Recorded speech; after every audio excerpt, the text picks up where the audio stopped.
Thank you. So many of you have heard me talk about just how much fun it's been for me to be making the rounds of conferences and meeting people in other organizations. And it's been such a blast. One of the things you need to know is that our speaker, Bill Shireman, is more than a little to blame for that. He delights in bringing people together. And I experienced that when I went down to Dallas for the EarthX conference, and he had convened a roundtable of about 40 organizations. And it was such a rich opportunity for me. So who is this man? Well, first I have to say, you are way up at the top of the list of people I've enjoyed getting to know, Bill. Thank you. Yeah. You as well. So Bill Shireman is president and founder of Future 500, a nonprofit consultancy that builds trust between companies, advocates like us, investors, and philanthropists to advance business as a force for good. And he is also running an organization called In This Together. Like CCL, Bill believes that building relationships is the surest way to the changes that we need to make. So Bill, thank you so much for being here today. I'll turn it right over to you. All right, excellent.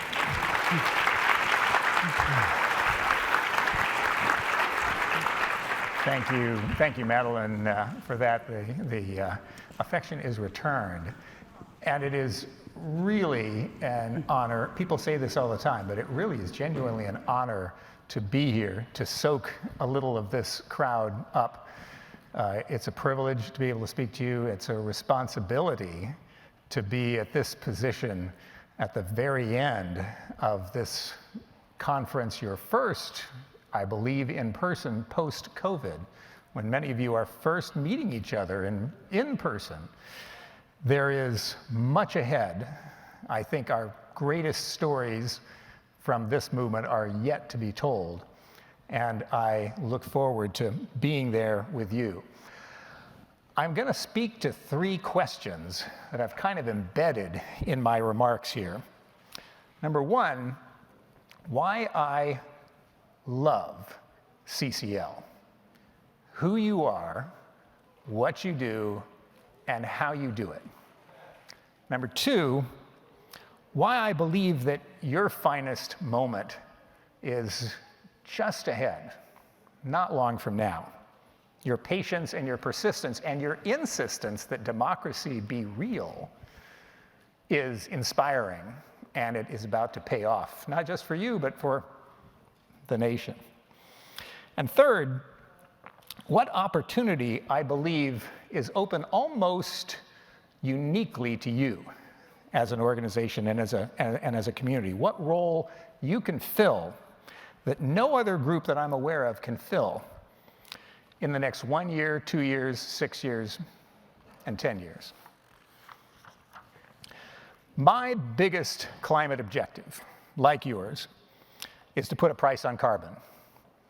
This is something I have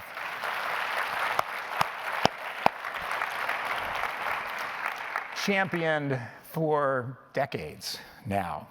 In 2009, I worked closely between Greenpeace and ExxonMobil. Separate rooms, separate processes. They couldn't get together in the same room. But we worked out in each of those rooms the exact same federal climate legislation, a carbon tax, revenue neutral, almost carbon tax legislation in 2009 that both groups could agree to. Both their lawyers groups could sign off on.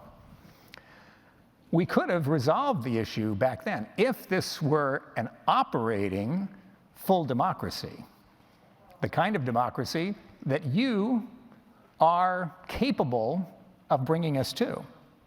But it went nowhere, not because it was politically unviable, but because strategic mistakes and alliances, I think, were made that we don't need to make anymore. At that time, most mainstream environmental NGOs, and I love them all and I work with them all, but they assumed that it was true that a price on carbon was politically unviable. And they played almost entirely within the existing partisan rules of the game. This was a mistake. It was an easy mistake to make. Almost everyone makes it. But it was a mistake because climate had become, even then, one of our political wedge issues.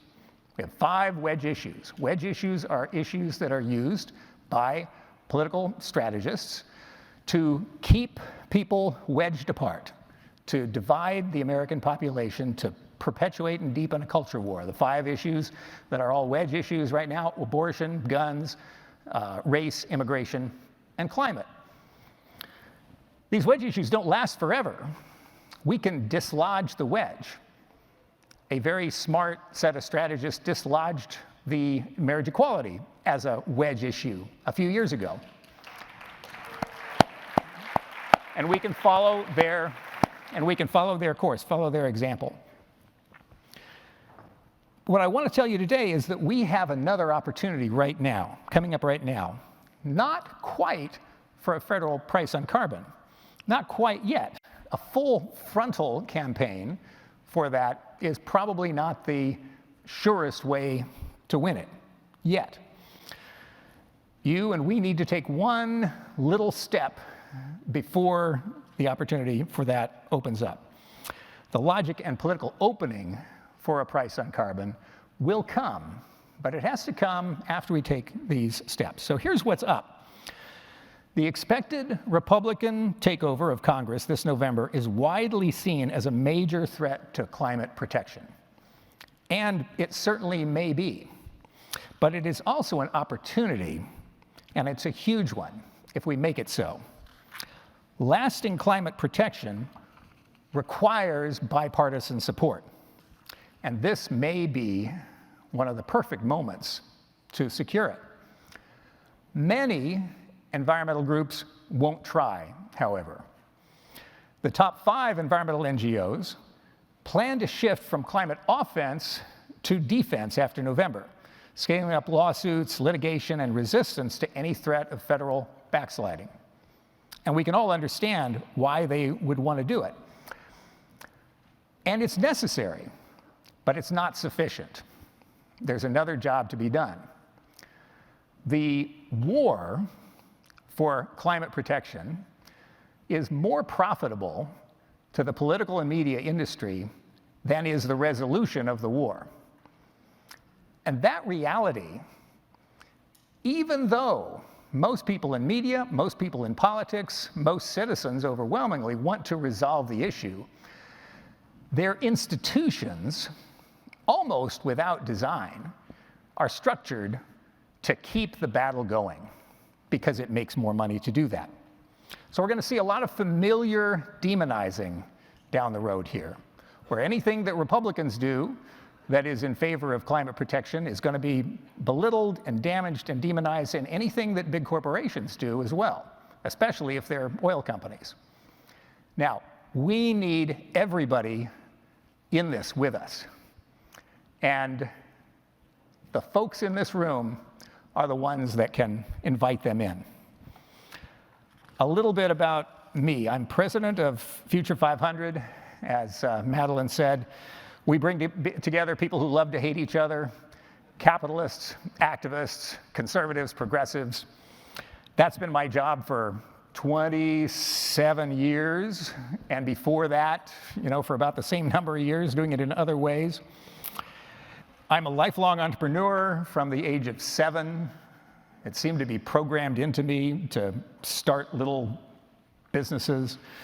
I'm a lifelong Republican from the age of 18 and maybe 8.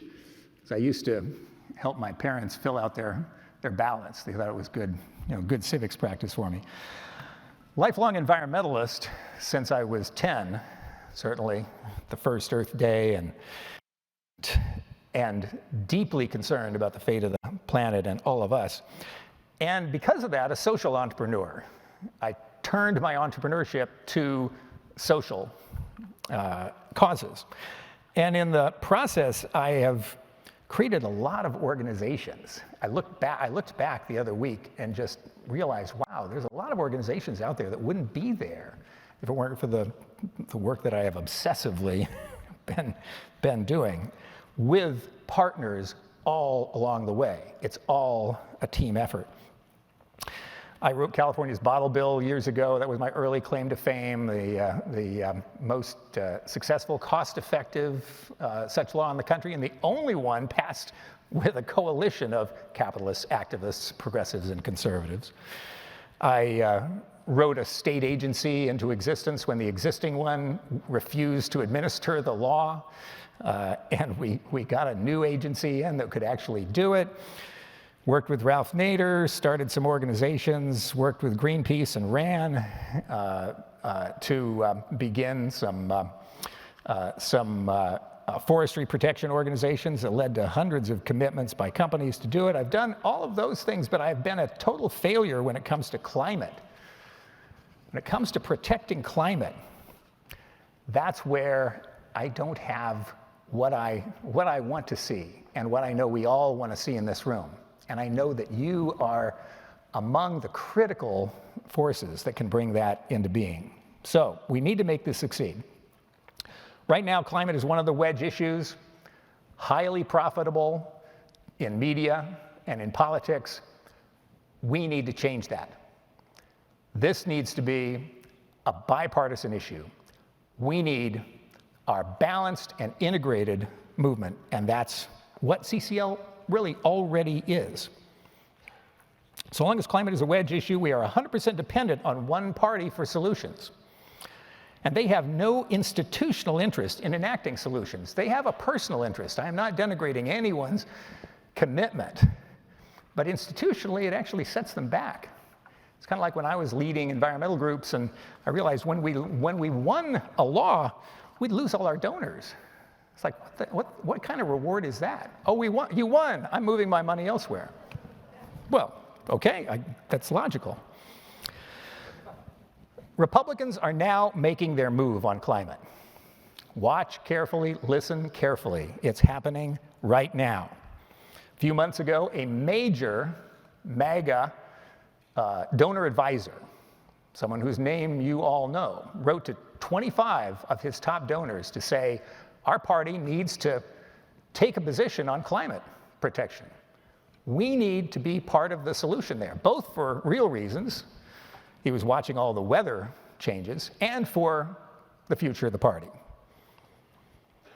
In a recent focus group, just a few weeks ago, 25 MAGA voters who all love former President Trump, 23 of them felt strongly that Republicans need to put solutions to climate on the table. 23. These are folks who love Donald Trump. Donald Trump's community, they are not our opponents in this. I'm sure we have some Trump supporters in the room. Not a lot, perhaps, but about one or two. Their views aligned with the findings of America in One Room, the largest deliberative poll ever done in the country. You guys are now working with one of the groups that's taking that. It was a poll by Stanford, University of Chicago, 1,600 Americans, to find where we stood on climate. And the bottom line of that poll was that when Americans talk with each other, 70% of Americans back 3 broad climate protection strategies. Those 3, the ones that unite more than 70% of us and would bring in others because they, in some cases, they support those things, but they don't think that's enough. The 3 things: natural solutions, conservation of nature, oceans, forests, all lands, living systems, hunters, ranchers, farmers, everybody supports that, right to left. Clean energy choices, not just renewables, not just solar and wind. People want a wide variety of choices, including oil and gas, where it's necessary, where it's strategic, will have some role. And incentives to make the transition to net zero. Now, as I understand it from the conversations that I've heard here, those are pretty much where CCL is going right now. Natural solutions, conserving nature, broader set of climate legislation, climate energy, clean energy options, and the best known, most proven incentive to drive carbon emissions down. The fact that 70% of the public wants this. Even Republicans and Democrats. Doesn't mean the Republican lawmakers can confidently embrace climate protection without backlash. Party extremists will still pile on when they do. But Republican strategists know that they can't get away with climate denial much longer. Young conservatives, suburban moms and dads, and I'm going to come back to that, farmers, ranchers, hunters now know by personal experience that climate change is real. For that reason, and a few 100 million other littler ones, Republican leaders are taking major steps toward a meaningful pro-climate agenda. 4 years ago, Republican candidates could get away with saying climate change isn't real, or it's real, but it's not a big deal, or it's a real big deal, but we didn't do it, God did it, nature did it. 2 years ago, Minority Leader McCarthy took a huge rhetorical step forward. He let his delegation know that the new talking point, the new language on climate is climate change is real, it's partly caused by humans, and the solution is innovation. Now, that may not sound like enough to you, but it was a huge rhetorical breakthrough. Innovation is a broad word, and there's a lot of things that can contribute to innovation, including the policies that you are championing. Now, last year, with McCarthy's support, Congressman John Curtis launched a new conservative climate caucus, which earned him praise across the spectrum, as well as a more MAGA than thou challenger in his primary, and he's now in political peril because of that. So he's one of the Republicans that have taken real political risks to do something about this issue. And we need to understand all the people that are working hard behind the scenes in all these institutions where we see opposition, to know that we have so many more allies there than we realize. They're all there, and we need to be conscious of that even if we don't know them yet, because those people are there. Congressman Garrett Graves, with McCarthy's blessing, convened a Republican Energy, Climate, and Conservation Task Force. And the results of that were released just 2 weeks ago or so. They came forward with 6 pillars that represent the Republican talking points or the Republican positions on this. And it's important to see the opportunity in these pillars. It's very easy to read them according to the dominant narrative that Republicans are on the other side, that this is a sellout. Well, it can be. It absolutely can be if we let it be. But we're in a position to define it. So what are those 6? Unlock America's resources, beat China and Russia. Those 2 are very important on the Republican side. And I'd say the beat China and Russia is probably pretty important for everybody. We need a policy, we need energy policy that strengthens our hand and weakens Russia's and China's in the global marketplace, because when it comes to actually caring about climate and doing something about it, we're going to be a lot better performers. We are right now. Let America build, create resilient communities, support American innovation, and harness nature's solutions. There are some real opportunities in that language. Yes, you could absolutely paint this, as many have, as just a sellout to the status quo. And it has the flexibility to be exactly that. But it also has the flexibility to be a substantive set of solutions that, combined with where the Democrats are going and where you're going, can actually deal with this issue. Now, Congressman Graves and his colleagues know they have a little trouble on their hands from this. This is tough for them. This, hard as it is, this is being out on a limb for them. But they know that's necessary for the future of the party and for the future of the planet. And a lot of people with them are working very hard to make this possible. So realize that you've got allies inside those offices, and that they are part of the bipartisan community of folks that will make this happen. Our opportunity now is to take those 6 pillars and translate them into compelling messages and effective policies to drive bipartisan climate action. That's an opportunity for you right here. CCL, with your vast volunteer network, with your ability to reach almost every congressional district, I'm sure every congressional district has some CCL members in it, you have the ability to define what those 6 pillars are and what citizens believe they are, and to bring your lawmakers aboard no matter what party they're from. So, our objective, I would suggest, is to seize this moment now before Republicans take Congress. So right now, between now and November, to grow the CCL Conservation Caucus, to grow that caucus, to expand the number of folks so that you've got a true integration of folks on the left and right, and you can go in with the kind of power that happens when you have that. You can see that the real progress that's been made in real policy this year has come from a few courageous bipartisan lawmakers who get together while the parties are developing their ideological, election-oriented non-solutions. The bipartisan folks who actually get together and get something accomplished. Not as much as we'd like, but that's our responsibility to get them further along. So, how to do that? Work with groups like American Conservation Coalition, like Deploy US, you've heard from, Braver Angels, Bridge USA, groups that are bridging the political divide, and harness the qualities that they bring to the table, which make you even more powerful. Convene top conservation strategists, which one of my groups in this together will be doing in 2 days, and a couple of you are going to be on that call. Conservative strategists who know how to speak to the 3 Republican communities, the conservative, the establishment, and the populists, the MAGA communities, and learn how to use language that is inclusive of them and that brings them into the community. Develop finely tuned messages that speak to the concerns about high prices and national security, and give substance to the GOP's new energy, climate, and conservation pillars, those 6.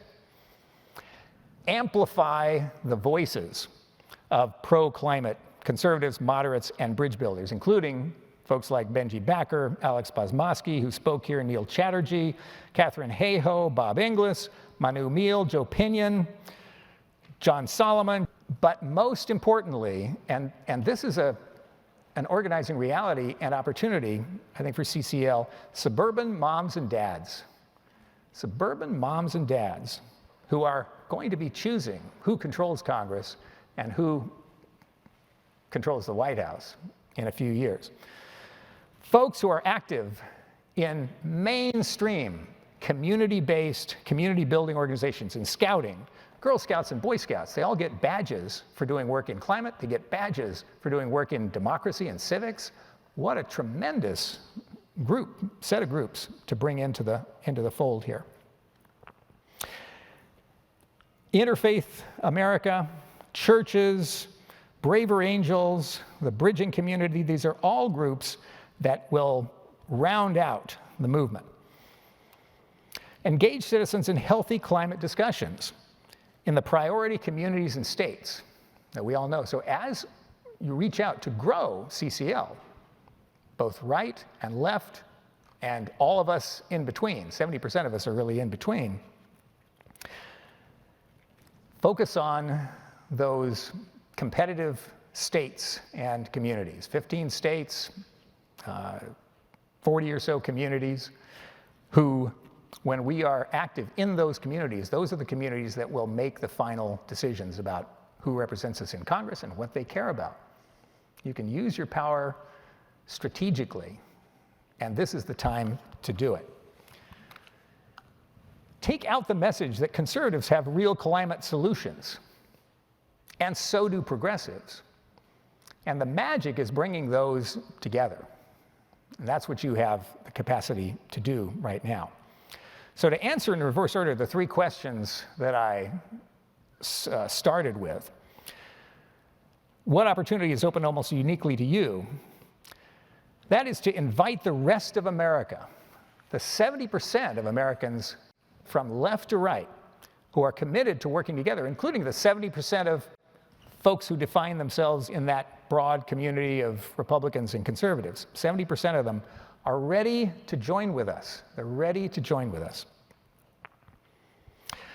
What I believe why your finest moment is about to come. Because once you welcome them in, they will know that they can trust you, and you will know that you can trust them, and they will be part of the community, and they will match and complement what you have now. And from that yin and yang, from the combination of the conservatives that are dedicated to protecting what we have, and the progressives who are dedicating to liberating our potential, the combination of those will birth something of a renewal of democracy. And you will be a genuine part of that. And they will provide the cover that Republican lawmakers need to slip in that carbon dividend as a part of the overall solution. Here's why I love CCL, who you are, how you do what you do. You are real. You are sincere. You're good people. I have been enormously impressed when I see CCL volunteers at all the organizations I go to, whether on the left or the right, in Republican and conservative gatherings. You know how to talk to people. You do. You believe that democracy can work, and you're right. You know everyone is a potential ally. These are all part of your values, your principles. You support the most important solution, a price on carbon, a national carbon fee and dividend. But you seek opposing positions, and you adapt and you improve. And that's what you're doing right now in this year, as you broaden your agenda smartly and strategically with a focus on success. Above all, you show these three qualities in every meeting that you engage in and pretty much every interaction that I've had with anyone from CCL. Appreciation, gratitude, and respect. To every elected lawmaker and their staff, to every voter, to everyone. I want you to realize how valuable that is in the world right now. That's an extraordinary quality that you have cultivated in your culture, and it's your best attribute. I can't think of another organization that has what you have. Now, as I was preparing these remarks yesterday, I finally, officially joined Citizens Climate Lobby.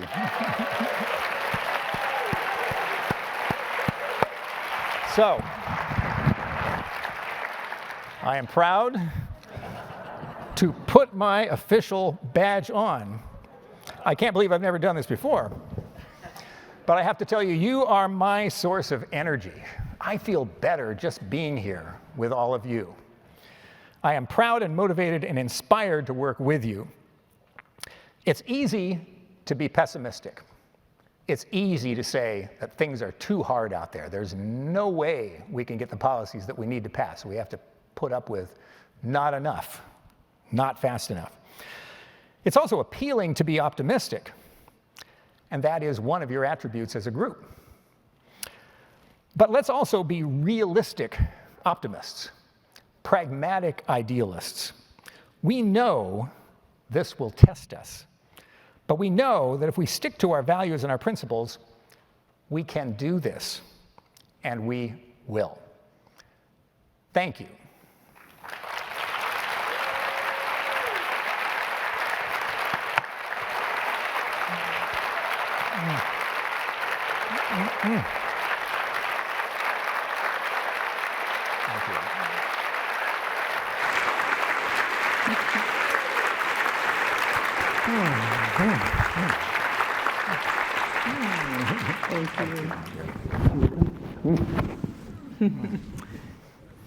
Thank you so much, Bill. Wasn't that a treat?